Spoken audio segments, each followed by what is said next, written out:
Reading the Quran leaves very little to the imagination that Muhammad equates himself with Allah in hundreds of verses. More of them I found also in the Hadiths. What are your impressions? Muhammad's quarrel with his fellow tribesmen, the Quraysh, and the other pagan Arabs was not based on their lack of knowing Allah, since they knew him as the supreme God of the Kaaba long before Muhammad was born. The whole of Muhammad's calumny and diatribes in his Quran against the pagan Arabs was simply because they associated other gods with Allah. Muhammad never claimed to have received his message directly from Allah, neither did he allege that he met him face to face. Nonetheless, Allah was extremely attentive to the requests and demands of Muhammad for almost 23 years. All of Muhammad's revelations were very conveniently descended or revealed to him as and when he needed them. Each revelation was to justify an action, a deed, or a desire that Muhammad committed or required. These revelations became more and more frequent, as well as invariably very specific as time progressed. It seems that Allah was very mindful of Muhammad's needs, political, religious, judicial, as well as carnal, sometimes on a daily basis. Even his teenage, very young wife was surprised enough to tell the following. Sahih al-Bukhari Hadith 6.311, narrated by Aisha. I used to look down upon those ladies who had given themselves to Allah's apostle, and I used to say, can a lady give herself to a man? But when Allah revealed, you, O Muhammad, can postpone the turn of whom you will of them, your wives, and you may receive any of them whom you will, and there is no blame on you if you invite one whose turn you have set aside temporarily. Chapter 33.51. I said to the Prophet, I feel that your Lord hastens in fulfilling your wishes and desires. Allah of the Quran is a very severe and unmerciful God to all of humanity, his own creations, excepting, of course, to Muhammad and his followers, upon whom he showers rewards both on earth and infinitely greater ones in paradise. Allah of the Quran gives divine sanctions to Muhammad and his followers to murder, rape, pillage, loot, enslave and plunder all of humanity who do not believe in his unity and in Muhammad as his messenger. It is the only belief system in human history which arrogates to itself that it alone should be the only one to exist on the face of the earth, and which has declared total war on all of humanity to achieve this divine purpose.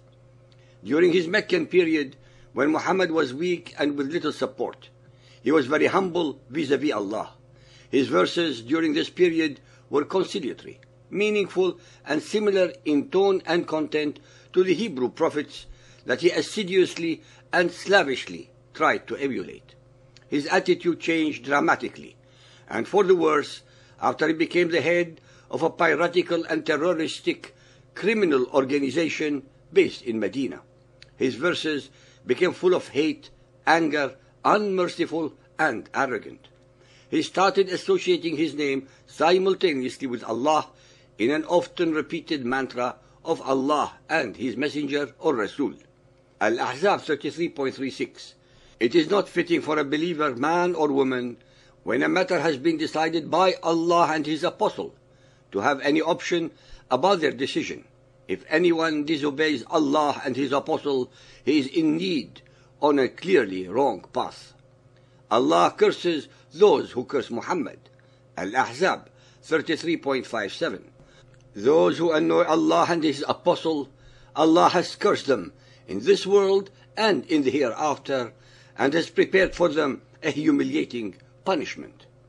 Allah listened to Muhammad's wife's gossip and reported them to Muhammad in Quranic verses. Al-Ahzab 33.32. O consorts of the Prophet, ye are not like any of the other women. If ye do fear Allah, be not too complacent of speech, lest one in whose heart is a disease should be moved with desire. But speak ye a speech that is just, and establish regular prayer, and give regular charity, and obey Allah and his apostle. When Muhammad lusted for Zainab, the wife of his adopted son Zayd, the usual convenient revelation was descended, overturning centuries of Arabian tradition, allowing Muhammad to take her away from his son. Al-Ahzab 33.37.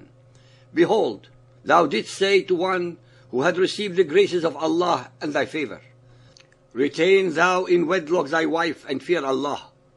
But thou didst hide in thy heart that which Allah was about to make manifest. Thou didst fear the people, but it is more fitting that thou should fear Allah. Then, when Zayd had dissolved his marriage with her, with the necessary formality, we joined her in marriage to thee. When his child bride Aisha was accused of adultery, another revelation from Allah exonerated her. Al-Nur 24.4. And those who launch a charge against chaste women and produce not 4 witnesses to support their allegation, flog them with 80 stripes and reject their evidence ever after, for such men are wicked transgressors. When guests overstayed their welcome after Muhammad's wedding to Zainab, Allah revealed the verse of the hijab, in which Allah also teaches the believers what manners they should have vis-à-vis their mentor Muhammad. Al-Ahzab 33.53. O ye who believe, enter not the Prophet's houses until leave is given for you for a meal, and then not so early as to wait for its preparation. But when you are invited, enter, and when you have taken your meal, disperse without seeking familiar talk. Such behavior annoys the Prophet. He is ashamed to dismiss you, but Allah is not ashamed. Allah la yastahi, to tell you the truth. And when ye ask his ladies for anything you want, ask them from before a veil, min wara'i hijabi. That makes for a greater purity for your hearts and for theirs. Nor is it right for you that you should annoy Allah's apostle, or that you should marry his widows after him at any time. Truly, such a thing is in Allah's sight an enormity. Al-Fath 48.9. In order that you, O men, may believe in Allah and his apostle, that you may assist and honor him and celebrate his praises morning and evening. Al-Hujurat 49.1.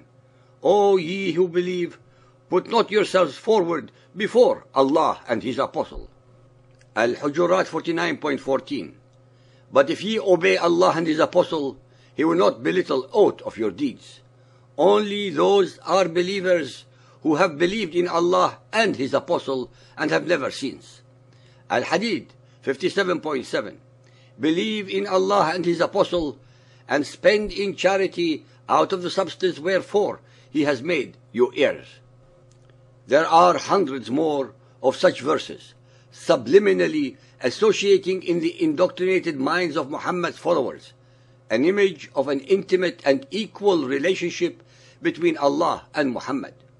So much so that one cannot find a single instance of the calligraphies of Muhammad's name that is not equal in size and height to that of Allah in any mosque or piece of art.